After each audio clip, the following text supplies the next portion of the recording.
Hi, hello everyone. Hi, my name's Philip Shaw, and I'm an investigator at the NHGRI and the National Institute of Mental Health.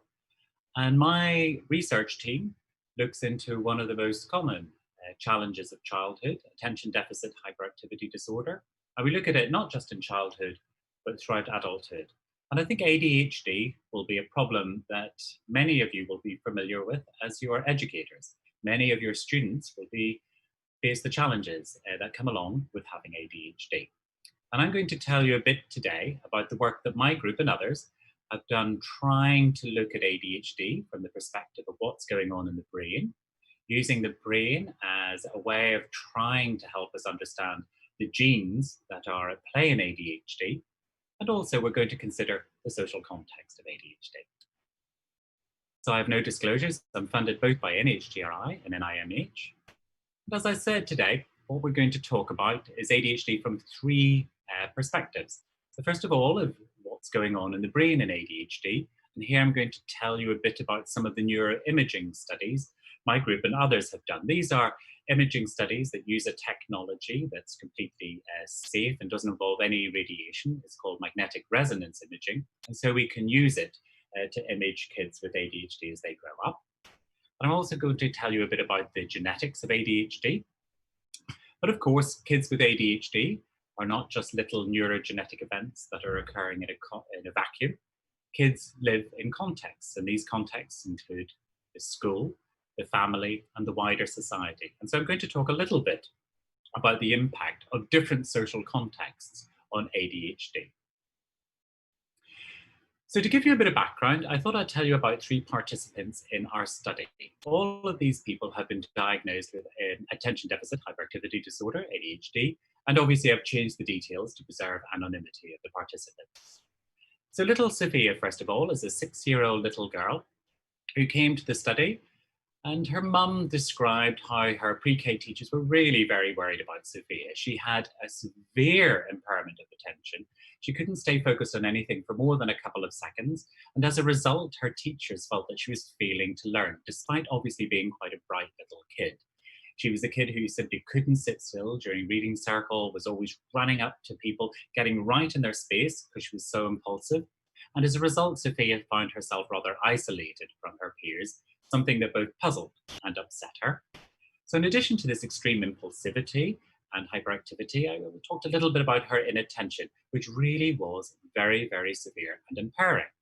And as a result, this is a kid who is failing to develop as she could. She's nowhere near reaching her full potential. And what's holding her back are these very severe problems with inattention, hyperactivity, and impulsivity. So as a result, she is diagnosed appropriately with ADHD. She's impaired, she's struggling, and she's impaired because she has these symptoms. That's what ADHD is. Now I thought I'd tell you about Mary. Mary's a 33-year-old who came and she described to us a really lifelong history of having problems with inattention. In her case, she found that she was extremely daydreamy. She would start doing something, but immediately her mind would just drift off onto something else. She was also a dreadful procrastinator. She found that she just simply couldn't complete even the simplest of tasks to any sort of deadline. And this wasn't just a trait, this was actually very impairing. And she'd already lost 4 jobs because of her complete inability to organize herself to complete any form of tasks. And that she felt that she was just about to lose her job currently, as she was already under discipline for failing to meet deadlines.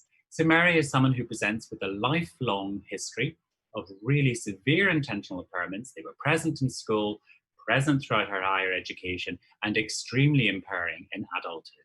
So she too is impaired, and she's having problems with inattention. So she too is appropriately diagnosed with ADHD. And finally, Deirdre. Deirdre is a 55-year-old woman who gives a slightly different story.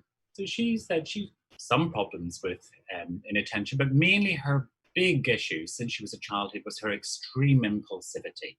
She was always getting in other people's spaces. She could never wait her turn for anything. She was always blurting things out. Came across to her peers as extremely domineering. And as a result of all of this, she found herself very isolated and also struggled with interpersonal relationships. She really found it hard to hold down friendship and to hold down relationships. She had been married and divorced several times, always, she said, because of her extreme impulsivity, which was becoming increasingly and increasingly more like emotional impulsivity. Her problems with sustaining focus had also contributed to her losing jobs, but again, it was her impulsivity that was most troublesome for her. So she too was diagnosed with ADHD. Now, I'm wondering if anyone, while virtually, would like to guess why I talk about all three of these participants together. And now I'll tell you. It's because they were related. So, Sophia is the granddaughter of Deirdre, and Mary is Deirdre's daughter. So there are three generations of women, all with ADHD, and they actually all came to clinic on the same day. Here you see a slightly altered family pedigree. Now, why I talk about those three women is really to bring up three key points. First of all, it's that ADHD is extremely impairing. It's also very prevalent. It's about 7% of school-age kids, and it can persist throughout the lifespan. It used to be thought that ADHD mostly resolved by adulthood, but we now know that it can persist right into adulthood, probably affecting as many as 2% of all adults. And also ADHD, although it is a little bit more common in boys than girls, can also affect females. And very interestingly, the gender imbalance in ADHD tends to even out with age. So in very early childhood, there are indeed almost certainly more boys than little girls with ADHD, although the balance becomes more even with age. The other thing I bring them up for is because it brings up points of what's causing all of this. And there are two questions that I'm going to try to address today. First of all, what's going on in the brain? What is the neural basis of this problem? And secondly, what are its genetic causes? And we look at genes because this is an extremely heritable disorder. Heritable means it runs in families, that it's thought to be due largely to genetic factors. And as Mary, Deirdre, and Sophia illustrate, it really can cluster in families. And indeed, such family studies and twin studies, which I'll talk about a little bit later, suggest that as much as 70% of the variability in ADHD is attributable to these sorts of genetic causes. I also think ADHD is important because we have really strong clinical needs.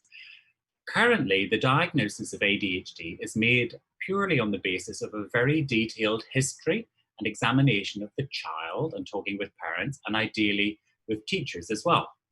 But it's based on history. What we don't have at the minute are any biological markers that might help aid us in making the diagnosis, or particularly importantly, predicting how kids are going to do in the future. And another big clinical need in ADHD is while we have some good treatments, we do need new, better ones. This is particularly the case for non-drug treatments for ADHD. There was a recent big pooled analysis of ADHD, which looked at all of the current non-drug, all the behavioral and cognitive interventions for ADHD, and it suggested that really they're not that effective. So we really need new treatments for this problem. So I thought I'd tell you a little bit about the genetics of ADHD, first of all. So most genetic studies have done what we call, have used as the target the disorder itself, the diagnostic category. So these studies have taken lots of individuals who have ADHD and compared them to individuals who don't have the problem. And this is called a case control design. So here, the thing we're trying to explain is the diagnostic category itself. And that has actually yielded some really great insights, this approach. The biggest step forward, I think, was relatively recently, and it is something called a genome-wide association studies. And basically, this looks at across the entire genome. And as I'm sure others have told you, there's millions of different points of high variation across the genome. These are called SNPs. So they just are common genetic variation that occurs across the entire genome. So in things called GWAS, genome-wide association studies, they look at which of these different little variations goes with the diagnosis. Which of the variants are more common in those who have ADHD than those who don't? And because we're looking at lots of places, you need very, very big numbers to do this. But that's been possible due to international collaboration. And recently, there's been a great study that integrated genetic data from about 20, 30,000 people internationally and identified lots of genes that potentially may play a role in the disorder. Now, that's looking at common genetic variation. There's also rarer genetic variation in ADHD. Amongst those is something called copy number variants, or CNVs, and those are very large duplications or deletions of entire sections of the gene. And these structural variants, I think somewhat surprisingly initially we found, are a little bit more common in ADHD. These big structural variants are rare individually, but if you pull them all together, we find that if you look at lots of different types of these rare structural variants, they tend to be a little bit more common in ADHD than kids who don't have them. And these rare genetic variants tend to impact on genes that are very important for neurotransmitters in the brain. Now, while these advances have been fantastic and really groundbreaking, there's still an awful lot that we don't know. Now, this little circle illustrates the heritability of ADHD. As I said, it's a highly heritable disorder. 70 to 80% of it's thought to be due to genes. The little section in orange is the bit of that heritability that we can explain with all of these recent advances. Now, it doesn't look that big, it's actually very impressive, but there's still an awful lot of the genetics of ADHD that we have yet to discover. So my group and many other groups have said that one strategy for helping us discover more genes and understand better the genes we have discovered is to look at the brain. And we do so because the brain lies closer to genes than the diagnostic category. So if you imagine, genes code for proteins in the brain directly, and it's the brain that then produces the symptoms that lead to the diagnosis. So in a very real way, the brain lies closer to genes than does the diagnostic category. So perhaps it would be a very fruitful target for looking at. And here in our work, we take two questions. So there's an awful lot of things we could look at in the human brain. So we need to sort of have a rationale for what are we going to look at first, and what are we going to use as a brain target for gene discovery and understanding. And we choose the bits of the brain to do gene discovery on based on two features. And the first one is obvious, is which parts of the brain are associated with ADHD. So we're just going to, first of all, narrow our search to bits of the brain that we know are related to the disorder. Lots of bits won't be, but some of the variations will be. And the second way of narrowing down the target is to say which brain features run in families or are heritable, and that means that they're under genetic control. Obviously, again, many brain features will not be under genetic control, so using them as targets for gene discovery and understanding probably won't be that fruitful. These are two pretty reasonable ways of deciding which brain features to prioritize for gene discovery and understanding. And I'm going to tell you a little bit about how we've gone about that. And we look at two brain features in particular. We look at how the brain grows, and we do that because obviously ADHD is a developmental disorder.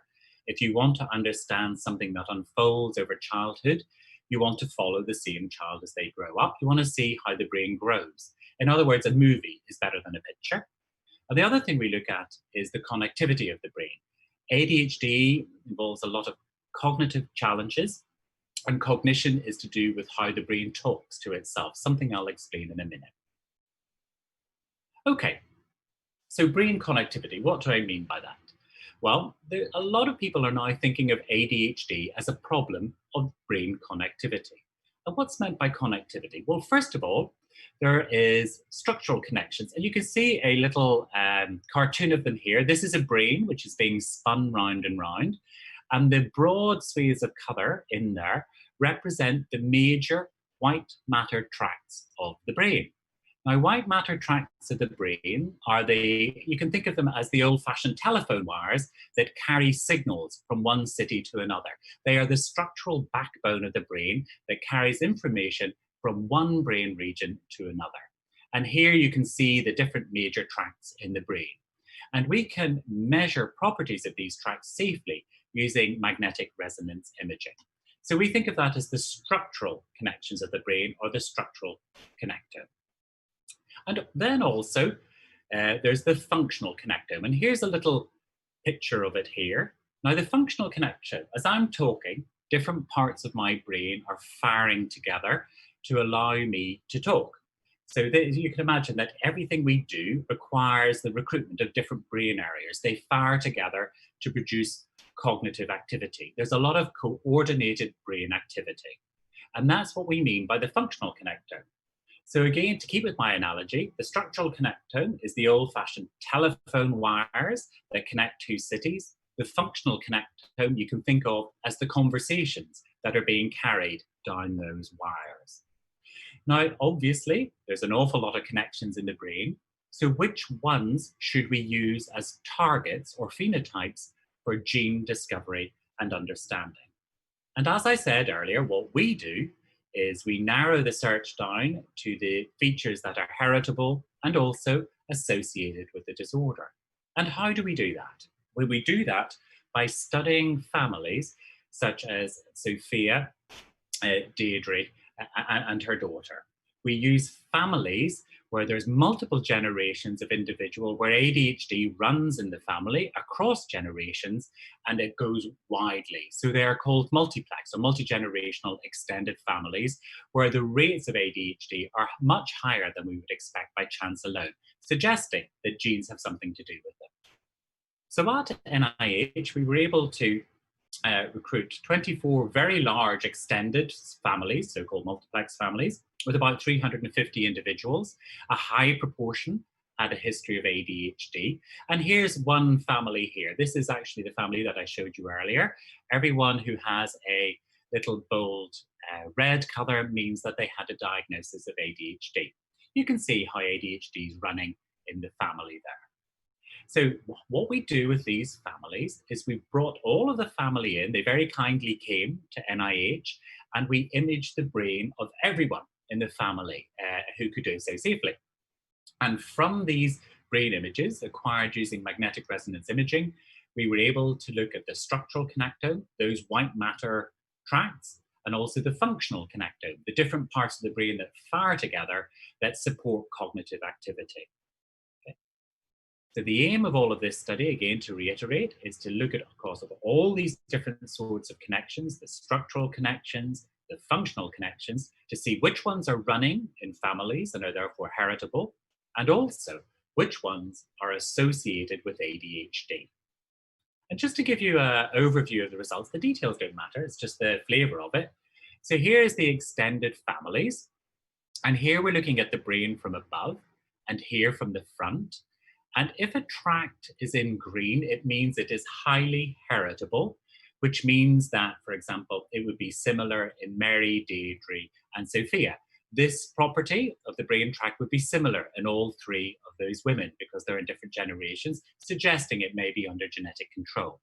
If the tract is in green, that means this passing from generation to generation, or heritability, was significant and very high. And for those interested in brain anatomy, this tract joins the two halves of the brain together, and it's called the corpus callosum. Very important tract for how the brain talks to itself. So using this approach, we identified which of the brain's major tracts were heritable, running in families, and then we replicated the finding in another cohort of smaller so-called nuclear families. So first of all, we identify the white matter tracts, the structural bits that are heritable, and then of those, we saw which ones were also associated with the severity of ADHD symptoms in individuals in these families. And interestingly, one of the most heritable tracts, you can see it here, it's called the right superior longitudinal fasciculus. This tract was both heritable and also very strongly associated with the presence of ADHD symptoms. So to cut a long story short here, we take lots of properties of structural connections in the brain. We then say which ones are heritable, and it's a couple of those. And then we say which ones of those are also associated with the severity of ADHD in the family, and it reduces it to just one or two tracts. So from a big field, we narrow it down to just one or two targets, which are very useful for future gene discovery, which can be done in much, much larger samples. So this slide looks at structural connections in the brain, and here we're looking at functional connections. So just to show you, this is the cognitive control network. So here, these are the parts of the brain that if you give someone a difficult task to do, would be firing because it requires cognitive control. The details here don't matter. It's just that these parts of the brain all fire together in concert, synchronously, whenever you have to do something that's cognitively challenging, that requires a lot of cognitive control. Now, what's interesting here is that the little bit in red, here, here, and here, and these are three different views of the brain, the same regions of the brain. This little bit in red is the part of that functional activation that is heritable. So that means if you looked at those three women I talked about earlier, if they were doing a cognitively challenging task, chances are this part of the brain at least would be firing in common in all three women because it's heritable and under genetic control. And again, what's very interesting is we then narrowed it down and said, well, that little bit of activation there seems to be under genetic control. It's passed from generation to generation. It also turns out that the degree of activity there is also associated with the degree of the severity of ADHD symptoms. So again, from a big search space of all the different functional connections in the brain, you whittle it down to just one or two really key features that serve as a good target for future gene discovery and understanding. So, just to summarize that part, I just tell a little bit about how we are trying to use a brain property, the connectivity of the brain, to identify brain features that might be good targets for future gene discovery. And we're doing this because there's an awful lot left to explain. So in this, I hope I've shown you how ADHD could be thought of in some ways as representing a problem with connections over development. It's a developmental disconnectome, and how we can study the connectome using multi-generational families who have a high rate of ADHD across the family. We bring them in, we look at their brains, and we identify what in the brain is passed from generation to generation. It's heritable, and what of those is associated with ADHD. Okay, so I've talked a little bit about the brain and how we use the brain as a target for gene understanding, to really provide us with future targets for gene understanding. Now I'm going to talk a little bit more about genomics, but before I do so, I'm going to show you this little movie. It's actually a BBC movie. It's very good, BBC. So here we go. Dylan and Daniel Kane are 12-year-old twins. They're identical in every way, except that 4 years ago, Daniel was diagnosed with attention deficit disorder, also called ADHD. Even from the time that they were small, Daniel would talk incessantly. Board stretch, you put your feet up against the board. See, because I have normal leg stretch. You know, for Dylan, he can never get a word in edgewise. Dylan's more of a thinker. He's so much more shy than Daniel. Their mother Lisa couldn't understand how her identical twin boys' behaviour could be so different. At least 80% of the time, if one twin has ADHD, the other will too, showing that genes play a very important role. But rare pairs like Daniel and Dylan show that genes don't tell the whole story, and they are essential to scientists investigating ADHD. Okay, so I hope that little movie snippet raised a very interesting question. First of all, if you have identical twins, if one twin has ADHD, nearly always the other one doesn't. And that's in keeping with what I just said, that ADHD is a highly heritable problem and therefore is under genetic control often. However, it's not completely under genetic control. And twins like the two we just saw in the movie illustrate that because they are identical, yet one has ADHD and the other doesn't. And how can these identical twins be discordant for the ADHD? How can one have it and the other doesn't? Now, there are two possible explanations here. There are many experts. Here's two. So the first is that actually identical twins aren't completely genetically identical. There are actually some very subtle genetic differences between them. And this can be in those things I mentioned earlier, copy number variants. These are the large gene deletions and duplications.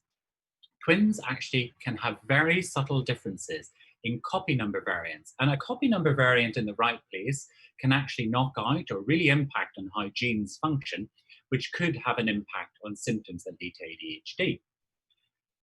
And then there's something else. There's other things that perhaps has nothing to do with genetic differences, perhaps it's to do with other processes that impact on genetics. And here I'm talking about epigenomic differences.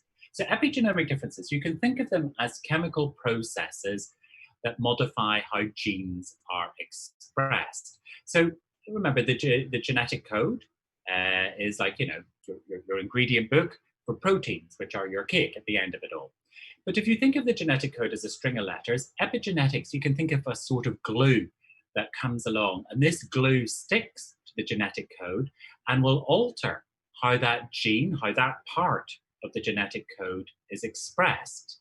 So these are epigenetic differences. Some of them refer to chemical processes that sort of interfere or modulate, change how the genetic code is translated and then turned into proteins. So this is epigenetic differences. And one epigenetic difference that's very important is called methylation. And that's what I'm going to talk about today.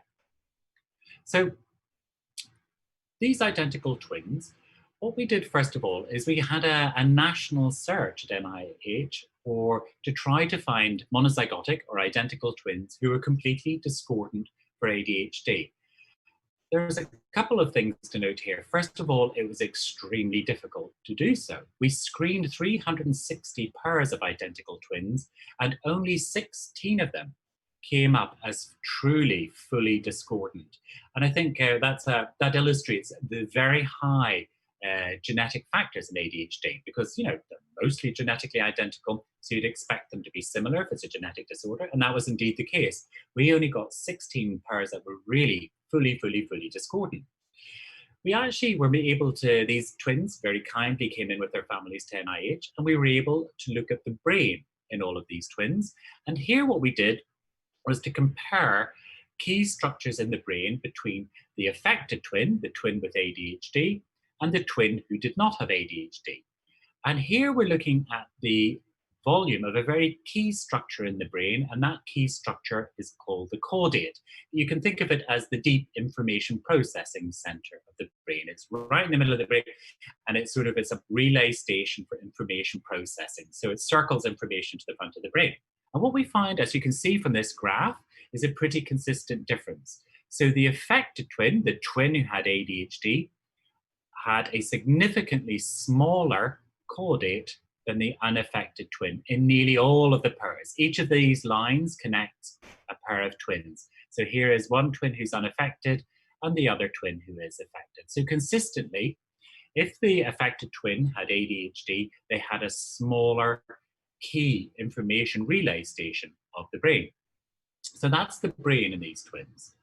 Next, we started to look at genomics. And the first thing we looked at was the first possibility I mentioned. I said that identical twins are largely genetically identical, but not completely. They might vary in the presence of these copy number variants, the large genetic differences, and they might actually also differ in much smaller variants. There might be point mutations, just one SNP or one single nucleotide polymorphism, just one tiny point might vary between twins. And if that single point changes in a very key place, that might cause a lot of differences. So we looked for copy number variants in the affected and the unaffected twin. And we also used sequence data where we spelt out the genetic code of the coding part of the genome to look for point mutations. And we compared here the number of copy number variants in the affected and unaffected twins, and we found that they didn't differ, so that's unlikely to be driving difference between them. And we also used the exome sequence, the coding sequence data, to look for very rare point mutations to see if there were more of those in the affected as opposed to the unaffected twin, and that was also not the case. So here, even with our small sample, we find no evidence that genetic differences were driving this discordance for ADHD. So genetic differences, either the big ones or the small ones, weren't going along with the presence or absence of ADHD within these identical twin pairs. Then we looked at epigenetic differences. So here we're saying, is it epigenetic differences that might be going along with these, the presence and absence of ADHD? Now, to look, the epigenetic difference we looked for is called methylation, and we looked at it using an array which sort of measures it across the entire genome. And here what we're looking for is it's different probes. The probes are just little markers across the entire genome. And we're seeing here is the amount of this chemical, the chemical glue methylation, is the amount of that glue on the genes higher, systematically higher or systematically lower in the twin who had ADHD compared to the twin who didn't. Okay? And we found that indeed that was the case. At many points across the genome, the degree of an epigenetic change, this sort of chemical glue of methylation, differed systematically according to whether a twin had or didn't have ADHD. And what was very interesting is when we looked at these little points that we look at are all, associated with certain genes. So we looked at the probes or the points that have this different amount of glue or methylation. And then we looked at the gene nearest to it. And we found that the genes that were implicated by this different methylation were also genes that others have said are very important for ADHD. And fascinatingly, many of the genes are also expressed in the caudate, that deep information processing center of the brain. So in summary of this one, it's just to show you that genetics are very, very important in ADHD, but they're not the whole story. Epigenetic differences, chemical processes that altered how genes are expressed and turned into proteins, may also play a role in the disorder. And one way of really getting to these epigenetic differences is to look at identical twins, where one has the disorder and the other doesn't. And here I'm showing you sets of twins who are discordant for the presence or absence of ADHD symptoms, how that is tied to differences in the brain, here differences in a deep information processing center of the brain, and how that in turn is associated with different patterns of epigenetic change. And now we and others are taking this work forward, looking to see if these epigenetic differences that we find writ large in twins can also be found whenever we compare thousands of children who have ADHD against those who do not. And now finally, the last bit of the talk, I'm going to talk about the social context of ADHD. Okay, so most of the social science of ADHD has focused very strongly on families, and that's a very understandable focus, particularly in very young children. Probably the most important context for that child is their immediate family. Peer networks, the sort of friendships with same-age peers that children form, are relatively unstudied. There have been some cross-sectional studies that have found an association at certain time points between having ADHD and having difficulties interacting with peers. Sorry. However, we wanted to take this work forward a little bit by having a bit of a deeper dive into peer networks of children. So we used methods that I'll talk about in a little minute to ask two questions. Now, are there very specific changes to peer networks, to the position that a kid has within their peer network, that are related to ADHD and ADHD only? Is there something specific going on?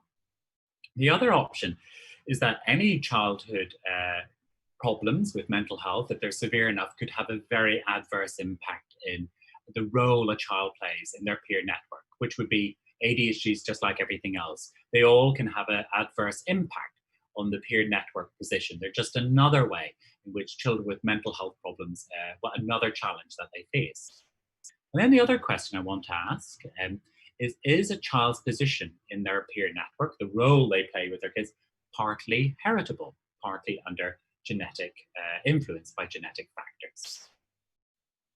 So the first question here, the key question in this study is we're asking if a kid has problems with ADHD early on in development, say at ages 2, 5, 6, 7, will that have an impact on the way in which they form friendships and the role they play in their peer networks whenever they hit school?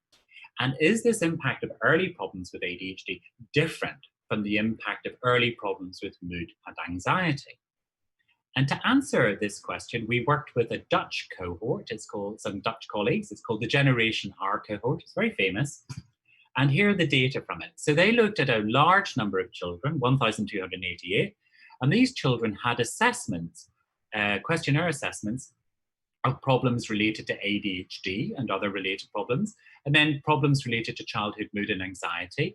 And these were questionnaires were filled out by parents repeatedly at ages 2, 4, 6.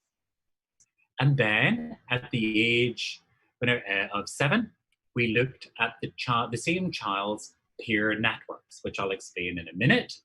And then in some of these children as well, we did some brain imaging, but I probably won't have time to talk about that today. So the question we're asking here is the pathway between childhood ADHD and later roles in peer networks, is that different from the pathways between having early childhood mood and anxiety problems and the role children play in their peer networks? So how do we measure, or how were peer networks measured? Well, the Dutch collaborators did it in a very clever way. So what they did is every child, before the photos of all of their classmates were presented to them on a computer screen, as you can see here. This is this child's classmates. And the kid was told, you're going to the zoo.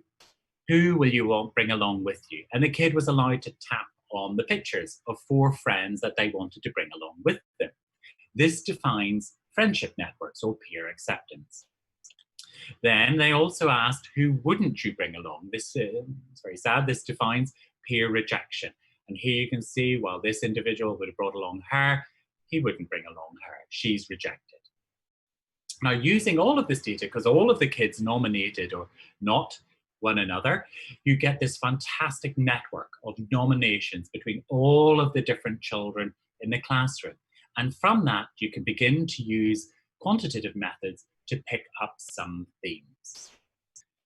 So the first thing I'll show you is here's a little snippet of one of the classroom networks. Now, this is a little kid who had ADHD. If they have an arrow pointing towards them, that means that this classmate said that they wouldn't take them to the zoo with them. So you can see this poor kid was rejected by a lot of others in the classroom. They weren't the kid who would be taken to the classroom, to the zoo. And notably, this kid who had ADHD was also very rejecting. He, in this case, would also nominated lots of people who he wouldn't want to go to the zoo with. And that pattern emerged reasonably consistently. Kids who had ADHD tended to have what we called a central role in peer networks that were defined by rejection. They were both rejected and rejecting. And you can quantify this difference using statistics, and it was highly significant. What I will note is that it's not all bad news. There were other networks that kids with ADHD didn't do badly in. For example, friendship networks, interestingly, kids with ADHD were not that different. So it means that kids with ADHD, lots of them will have friends, but if there's a bit of rejection going on, they might experience that much more. But in terms of friendship, they didn't seem to have that different a role from kids who didn't have a history of ADHD. And the other thing I'll mention is that kids who had a history of anxiety and mood disorders didn't differ from kids with no problems at all earlier in development in nearly all of the networks. They seem to have a pretty typical role in the networks. So it was basically kids with ADHD and very similar problems, particularly problems with aggression, who tended to have a different role in their peer networks. Kids who whose earlier mental health problems were more along the flavour of having sad mood and being worriers, tended not to differ too much from kids with no problems at all in the positions that they inhabited in the classroom when they were a little bit older. So in summary, this provides some evidence, I think, that early ADHD might have a specific adverse impact on some peer networks. This, I think, again, prompts the case for early intervention, because this actually another group looked at the same data, but they focused much more on bullying and being a victim of bullying. And rather sadly, kids with ADHD emerged as a bit of both. They tended both to be more the victims of bullying and also tended to be more the bullies themselves. But I think, again, emphasizing that if we get in early and alter ADHD early enough, some of the most troublesome symptoms, we might be able to have a good impact on these adverse roles that kids might end up inhabiting in the classroom, which in turn I think can do nothing but good for that child, helping them reach their full potential. Now, one last thing that we did is we asked, are the roles that kids play in the classroom somewhat heritable? Are they partly under genetic control? So to do this, we did a very complicated method. And basically what we did was all of the kids who were in this study, or many of the kids who were in this study, also had something that's called genotyping. So from a saliva or a blood sample, we looked at genetic variation in that child across the entire genome, and we looked at common genetic variation. So the very common, and we looked at it in hundreds and thousands of different genetic variants across the entire genome. Now, even unrelated individuals who have the same ancestral background tend to have a little bit of genetic similarity, trace genetic similarity. It's not like twins, it's not like siblings, it's not like cousins, it's trace genetic similarity. But if you have enough individuals, you might pick up that hint of genetic similarity. So that's what we did in these kids. We used their genotype information to pick up hints of genetic similarity between those unrelated children. We then looked at that and we compared it with the roles that the children play in their peer networks. So on the one hand, you have trace genetic similarity in these children, and then on the other hand, you have the similarity in the roles that those children play in peer networks. So you've got two ways in which kids are similar: trace genetic similarity and the roles they play in their peer networks. And what we do is use some statistical techniques to map one to the other. And the more they resemble each other, the more likely it is that the similarity of the roles a child inhabits in their peer networks might be under some degree of genetic control. And that's exactly what we found.